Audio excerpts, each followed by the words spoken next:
Hello friends, welcome to the course on genetics. In this video we are going to study duplicate genes with cumulative effect, or they are variously known as polymeric genes. So it will give ratio 9 raised to 6 raised to 1. So in this particular genetic interaction, standard 9 raised to 3 raised to 3 raised to 1 dihybrid ratio, it get modified into 9 raised to 6 raised to 1. So let us start with polymeric genes or duplicate genes with cumulative effects. So this is very simple phenomena in which 3 types of offspring will be formed instead of 4 types. So how it will happen we will see here. So this is very special type of genetic interaction in which non-allelic dominant gene shows same phenotype and when they are expressed separately, but when both comes together will produce another type of phenotype with cumulative effect. So this type of genetic interaction is known as polymeric gene interaction, or it is also known as duplicate gene interaction with cumulative effects. So here we have to understand one thing: there are two genes present, capital A gene and capital B gene, or the dominant alleles of capital A and dominant allele of capital B. So these two genes are present on separate chromosomes or on separate loci. So what is concept of polymeric gene tells that when these two genes they will express separately, means A will separately expressed, or individually it will get separated, and B also expresses separately. When these two genes they will express phenotypically separately, then they will produce similar type of phenotype. A, it will individually express, B also individually express, they will produce similar type of phenotype. But in the second case, if A and B they will express together, means when they will come together and they will express phenotypically, they will produce another type of phenotype other than this. So suppose this is phenotype 1, this is phenotype 2. So here we have to understand, if A gene and B gene both they will express separately, individually they will give rise to one type of phenotype or same type of phenotype. Suppose this is phenotype 1, but same genes A and B, dominant A and dominant B, when they will express or come together and express together, they will produce another type of phenotype than phenotype 1. So this is the second type of phenotype. So our statement tells that non-allelic dominant genes shows same phenotypic effect when they express separately, but when both comes together will produce another type of phenotype with cumulative effect. So this particular concept is known as polymeric gene interaction, or as they show duplicate effect, so it is called as duplicate gene interaction with cumulative effects. Means both gene, if they will express phenotypically individually or separately, they will produce similar type of phenotype, but when both these genes come together, then they will produce another type of phenotype. In third case, if any genotype it lacks any dominant allele, or a genotype which contains no dominant allele, it will also express itself separately. So this type of gene interaction, it modifies dihybrid ratio from 9 raised to 3 raised to 3 raised to 1 to 9 raised to 6 raised to 1. So this concept we can understand by a classical example. This type of interaction can be seen in both plants and animals. In respect to animals, coat color in pig, and in plants fruit shape in summer squash, it will show such type of genetic interactions. So here we have taken a example of plant, that is summer squash.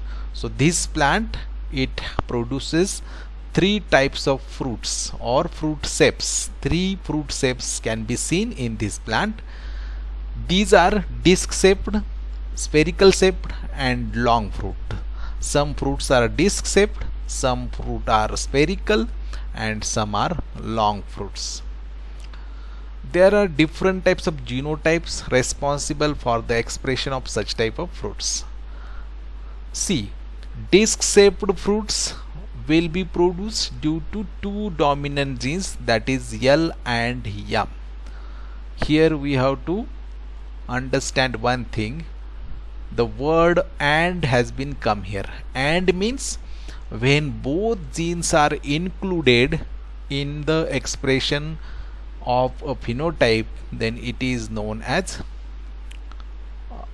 this particular concept, or this will give disc shaped fruits. So here you can see capital L and capital M both come together, and so this will produce disc shaped fruits. Second case, the spherical fruits are produced by either dominant alleles L or M. Either means when only L is present in genotype, then also it will produce spherical type of fruits, and when only M is present into the genotype, it also produces spherical type of fruits. When both L and M are present in genotype, they will produce disc shaped fruits, and when either L is present or either M is present, they will produce spherical fruits. In third case, if any genotype contains double recessive genes, that is, it neither contains capital L, it neither contains capital M. So double recessive genes are present and they will produce long fruits.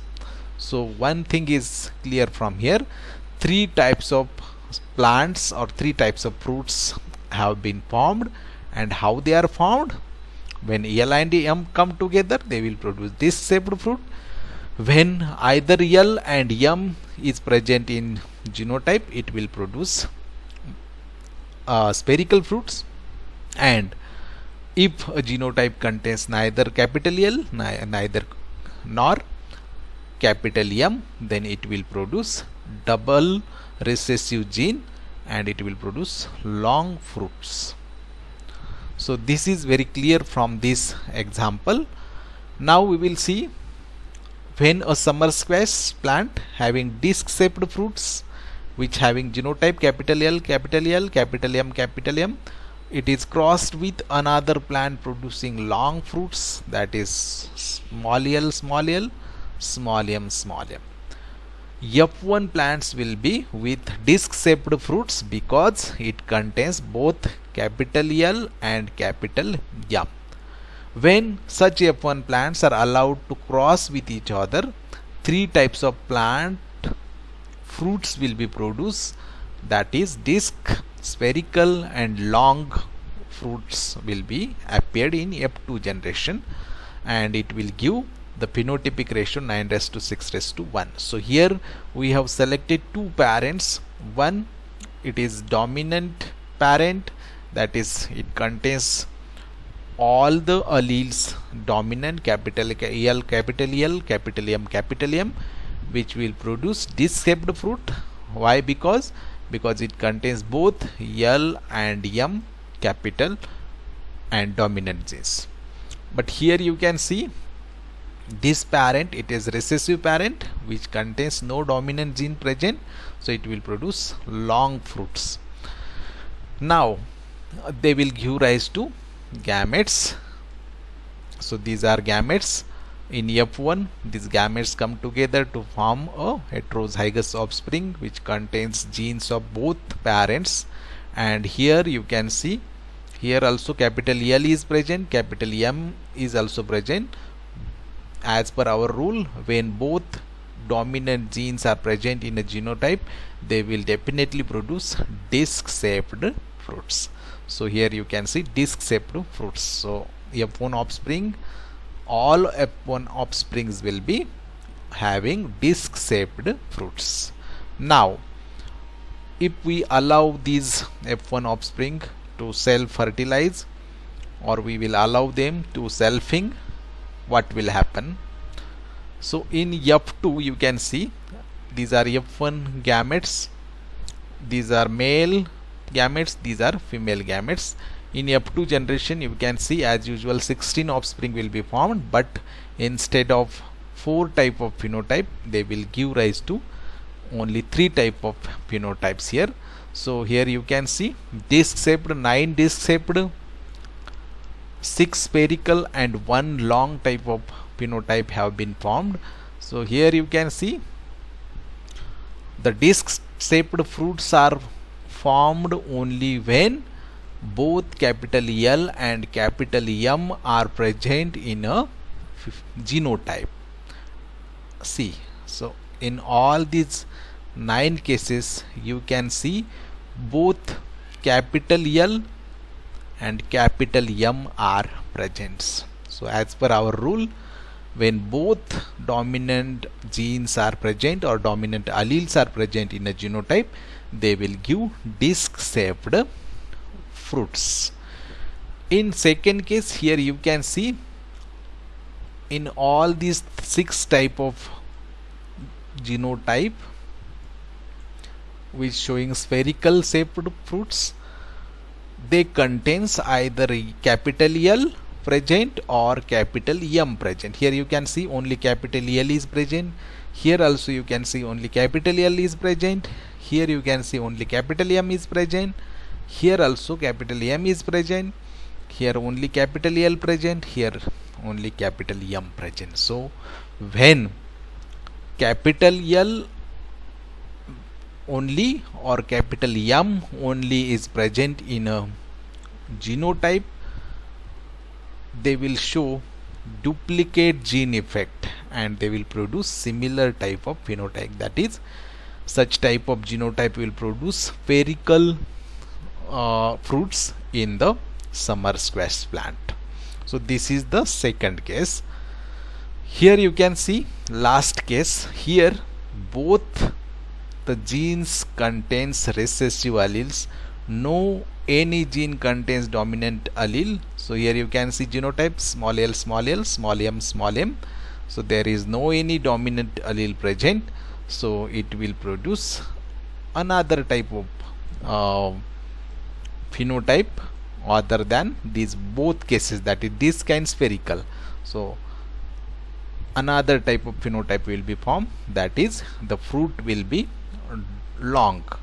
So here you can see in this ratio, due to duplicate gene interaction with cumulative effects or polymeric gene concept, 9 disc shaped, 6 spherical and 1 long fruits are formed.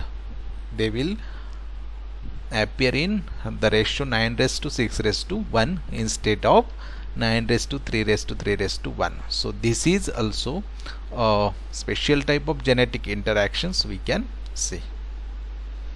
So if you like video, please like, comment, subscribe, press bell icon and share with your friends. Thank you.